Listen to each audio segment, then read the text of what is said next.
আচ্ছা, তোমরা কি কোনোদিন ওয়াশরুমের মিররে গিয়ে ভিডিও বা ছবি তুলেছো? আমরা কিন্তু তুলেছি। তো চলো আজ সেই স্টোরিটাই বলি তোমাদের।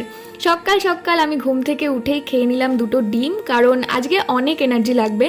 তারপর মা কেটে দিল একটা আম, আর আম খেয়ে রেডি হয়ে বেরিয়ে পড়েছি, কারণ আজ আছে আমাদের একটা ডান্স শো, যেটা লোকেশন ছিল মধ্যমগ্রাম চিত্রাঙ্গদা হল। তো হলের মধ্যে ঢুকেই দেখলাম অলরেডি গানের প্রোগ্রাম চলছে। আর কিছুক্ষণ প্রোগ্রাম দেখার পর আমরা চলে গেছিলাম ওয়াশরুমে। আর ওয়াশরুমের এই ঝকঝকে তকতকে আয়নাটা, এটাকে কিভাবে ছাড়া যায় বলো? তো কিছুক্ষণ আয়নার সামনে ঢং করে আমরা চলে এলাম আবার হলে। আর তারপরে একে একে শুরু হলো ডান্স পারফরমেন্স। আমাদের পারফরমেন্সের ভিডিও করতে পারিনি, তাই দেখাতে পারলাম না। আর বাড়িতে এসে পাশের বাড়িতে ছিল নিমন্ত্রণ, তাই খেতে বসে গেলাম। আর তোমরা কোথায় যাচ্ছ? তোমরা এক্ষুনি কমেন্ট করো ওয়াশরুমের মিররে গিয়ে তোমরাও এরকম ভিডিও বানাও কিনা। তো চলো আজকের মতো টাটা।